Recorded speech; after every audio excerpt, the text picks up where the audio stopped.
बिस्मिल्लाहिर्रहमानिर्रहीम अस्सलाम वालेकुम। मैं हूं करामत मुगल और आप देख रहे हैं Saeed Baloch official YouTube channel और मेरे साथ हैं सईद बलोच साहब। बलोच साहब बताइएगा, शाहकार पाकिस्तान में रिलीज़ कर दिया गया, जिसका बड़ा हवा बनाया गया था।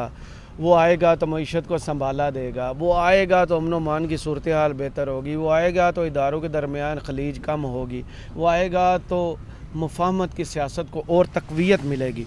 इस्लामाबाद लैंड कर गया, इसके बाद लाहौर में जलसा है।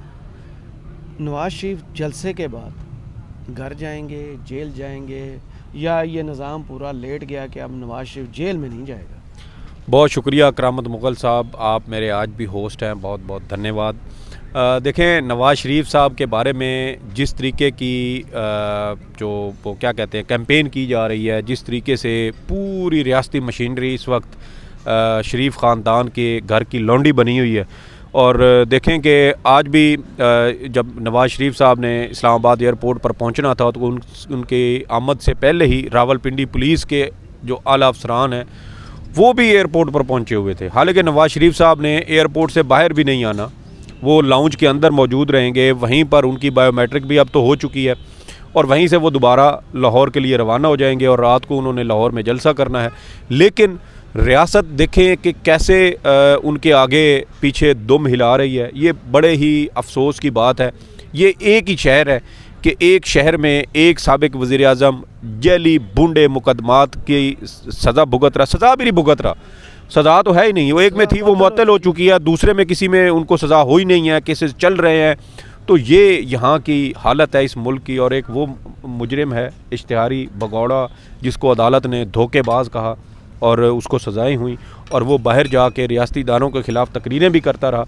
और यहाँ आके देखें कि रियासत उसके पैरों में कैसे फूल निछावर कर रही है। ये हमारे मुल्क की हालत है। आपको क्या लगता है, ये जो यहाँ पर बड़ी बड़ी एम्बेसियाँ मौजूद हैं, क्या इनके सफारतकार अपने मुल्कों में ये सारी रिपोर्ट्स नहीं भिजवाते होंगे? क्या ये नहीं बताते होंगे कि पाकिस्तान का निज़ाम इंसाफ कैसे तमाशा बना हुआ है? पाकिस्तान में एक साबिक वज़ीर आज़म को जेली तरीके से जुल्म करते हुए जेल में रखा गया है और दूसरे को उस खुली छुट्टी दी गई है। तो ये सारी चीज़ें ना सिर्फ पाकिस्तान की आवाम देख रही है, बल्कि इंटरनेशनल जो यहाँ पर सफ़ीर हैं, ऑब्ज़र्वर हैं, सफ़ीर हैं, मुबस्सिरीन हैं, वो सब भी इसको देख रहे हैं। और फिर जो हमारे पड़ोसी ममालिक हैं उनकी भी हमारी जो अंदरूनी सियासत है, अंदरूनी जो पॉलिटिकल सिचुएशन है, उसके ऊपर बड़ी गहरी नज़र होती है। चाइना यहाँ हमारे मुल्क में आके हमें चपेट मार के गया है कि कम मकलो गधो, कुछ शर्म करो, कोई गैरत खाओ, अपना घर ठीक करो, अपने घर में लगी आग को बुझाओ। तो घर आज ठीक नहीं हो जाएगा, मियाँ साहब आ गए हैं, उम्मीदें पाकिस्तान आ चुका है, तो क्या घर ठीक नहीं होगा? मुझे एक बात बताएं कि एक घर में जो हकदार हो उसका आप हक मार के उसको घर से निकाल दें, और दूसरा जिसका घर के ऊपर कोई हक ना हो उसको आप बाहर से ला के मुसल्लत करके उस घर के ऊपर बिठा दें। बादशाहत में क्या होता है, जो ताकतवर होता है दूसरों के सर कलम कर देता है। तो फिर आप या तो बाकायदा ऐलान कर दें कि भाई ये बादशाहत है, कायदा ऐलान ही है सर कि चौथी मरतबा वज़ीर आज़म बनेंगे, इलेक्शंस होने हैं ना। सुने या तो आप बाकायदा ऐलान कर दें कि भाई बादशाहत है, जिसका जो ज़ोर है वो ज़ोर आजमाई करते हुए अगर बादशाहत या तख्त के ऊपर कब्ज़ा कर सकता है तो कर ले, फिर उसकी हुकूमत है। सर किस तरह नवाज शरीफ साहब ने किया है, जिन्होंने करवाया आप उनको देखें ना। नहीं, मैं तो सियासतदान को देखूंगा ना। सर सियासतदान तो कठपुतली बना हुआ है ना नवाज शरीफ। मुझे एक बात बताएं कि नवाज शरीफ साहब के बारे में तमाम मुकदमात इधर उधर हो गए। इमरान खान साहब को ज़ख्मी हालत में भी कहा जाता था कि आप अदालत में आएंगे, बायोमेट्रिक करेंगे तो आपकी दरख्वास्त समाअत के लिए मुकर्रर होगी। नवाज शरीफ साहब ने जब लंदन जाना था 2019 में तो रजिस्ट्रार लाहौर हाई कोर्ट उनके घर जाती उम्रा गया था, वहाँ से जाके उनके दस्तखत करवाए थे। और नवाज शरीफ साहब जब वापस आ रहे हैं वो इस्लामाबाद की जो इस्लामाबाद हाई कोर्ट की टेरिटोरियल जुरिस्डिक्शन है, यानी कि जो दायरा इख्तियार आता है इस अदालत का, वो उसकी हदूद में आए हैं, लेकिन एयरपोर्ट से बैठ के वो वहीं से बायोमेट्रिक करवा के बाहर जा रहे हैं। रियासत ने सहूलत दी ना बायोमेट्रिक किस बात की सहूलत? फिर ये क्या मेरी बात, ये सहूलत नहीं है, ये क्या कहते हैं उसको कि रियासत जिसे चाय की फैसिलिटी सर ये क्या कहते हैं उसको, वो फेवरेटिज्म है। नेपोटिज्म है कि रियासत जो है वो अपने चंद मंजूर नज़र लोगों को नवाज रही है, तो इससे ये नहीं होता कि वो मेरिट के ऊपर कोई बहुत ज़्यादा पूरा उतरते हैं तो उनके साथ ये सारा कुछ हो रहा है। उन्होंने जो डील की, अपनी इज़्ज़त नफ्स मजरू की, अपने वोटर को उसकी जो है वो तौहीन की, तज़हीक की, और जो लोग सियासत करते थे वोट को इज़्ज़त दो, तो वो जो कहते थे सिविल सुप्रीमेसी, वो किधर है? के बजाय ना वोटर को इज्जत देने था, वोटर की इज्जत भी उड़ा दी। सर वोटर की इज़्ज़त किधर गई? जो बंदा अपनी लीडर अपनी इज़्ज़त नहीं करता वो वोटर की इज़्ज़त कैसे करेगा? आज नून लीग का वोटर कंफ्यूज क्यों है? वो इसी वजह से कंफ्यूज है कि आपने उसकी इज़्ज़त जो है वो खाक में मिला दी है। इमरान खान के पीछे पब्लिक क्यों खड़ी है? इमरान खान ने क्या कहा था कि मैं आपका सर नहीं झुकने दूंगा, मैं किसी के आगे खुद भी सर नहीं झुकाऊंगा, मैं अपनी कौम को भी नहीं झुकने दूंगा। इसकी वजह क्या थी? इसका क्या मतलब था कि मैं अपने लोगों को कभी लेट डाउन नहीं करूंगा। वो अपने लोगों के लिए उसने थोड़ा सा स्टैंड लिया, आज पूरी कौम का चहेता बना हुआ है। 16 साल का बच्चा एक 71 साल के बाबे के इश्क में मुब्तला हुआ बैठा है कि मैं तो इसी के इसको वोट दूंगा।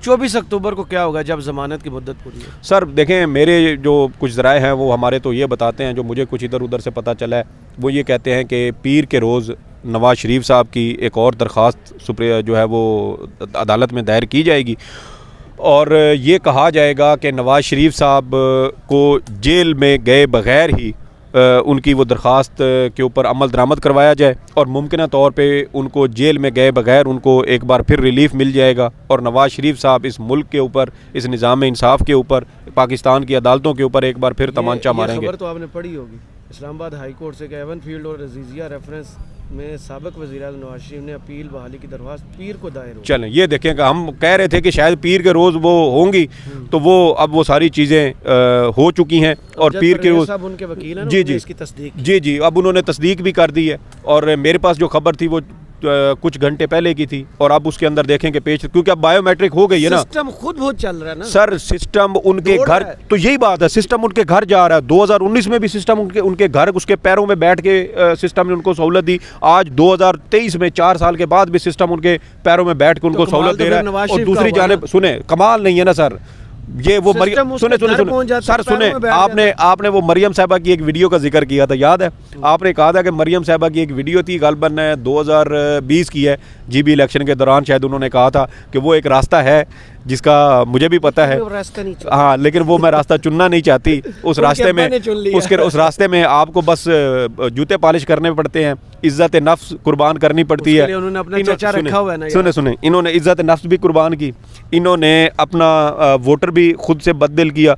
इमरान खान ने तो किसी के ऊपर जादू नहीं किया ना, वोटर तो इनकी अपनी पॉलिसियों की वजह से बदलो। आप किसी नून लीग के वाले से पूछे ना, जो पहले नून लीग का था और आज वो पीटीआई के साथ है, वो क्या कहता है? वो यही कहता है कि नवाज़ शरीफ बाहर भाग गया था, उसको वोट नहीं देंगे। इमरान खान यहीं पे रहा है, उसके सारे मुकदमात भी हैं, जेल में भी है, लेकिन वो यहाँ से नहीं भागा, इसलिए वोट इमरान खान को देंगे। तो जो तारीख है ना, जो वोटर है वो दिलेर बंदे को देखता है, दिलेर बंदे के साथ खड़ा होता है। नवाज़ शरीफ साहब, अब देखें कि वापस नारा क्या लगाया जा रहा है, नवाज़ शरीफ साहब कौम के लिए वापस आ रहे हैं। और जो बंदा अपनी वालदा के जनाजे पर भी साथ नहीं आया, मैयत के साथ नहीं आया, मैयत के साथ नहीं आया सर, पर्सनल नहीं है, पर्सनल नहीं है, ओवर नहीं है सर, कि जो शख्स अगर इस लेवल तक नहीं वो मुल्क में नहीं आ सकता अपनी वालदा के लिए यहाँ पे दफनाने के लिए, मुझे बताएं उस बंदे में कौम का कितना एक दर्द होगा कि वो कौम के दर्द के लिए यहाँ पे है। तो ये चीज़ें अब मेरे ख्याल में ये चूरन आवाम ख़रीदने के लिए तैयार नहीं है। सहूलतें नवाज़ शरीफ साहब को दी जा रही हैं, रियासत उनकी आगे पीछे वो चीज़ें उठाए फिर रही है नौकरानी बन के, और नवाज़ शरीफ साहब इस रियासत को भी तमांचा मार रहे हैं, इस कौम को भी मुंह पर तमांचा मार रहे हैं, इस पूरे सिस्टम को भी तमांचा मार रहे हैं और बता रहे हैं कि एक मुजरिम कैसे रियासत के साथ, इस कौम के साथ और इस मुल्क के साथ खिलवाड़ कर सकता है। चलें, बहुत शुक्रिया सईद बलोच साहब, आपके तजिए का कमेंट्स बॉक्स में ज़रूर बताइए। वीडियो आपको कैसी लगी? इजाज़त दीजिए, अल्लाह हाफिज़।